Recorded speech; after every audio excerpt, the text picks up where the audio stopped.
श्रियकान्ताय कल्याणनिधये निधयेऽर्तिनाम् श्रीवेङ्कटनिवासाय श्रीनिवासाय मङ्गलम् लक्ष्मी सविभ्रमालोकसुभ्रूविभ्रमचक्षुषे चक्षुषे सर्वलोकानां वेङ्कटेशाय मङ्गलम् श्रीवेङ्कटाद्रिशृङ्गाग्रमङ्गलाभरणाङ्गये मङ्गलानां निवासाय श्रीनिवासाय मङ्गलम् सर्वावयव सौन्दर्य सम्पदा सर्वचेतसां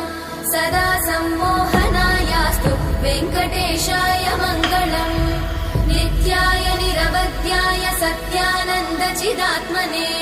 सर्वान्तरात्मने श्रीमद् वेङ्कटेशाय मङ्गलम् स्वतः सर्वविदे सर्वशक्तये सर्वशेषिने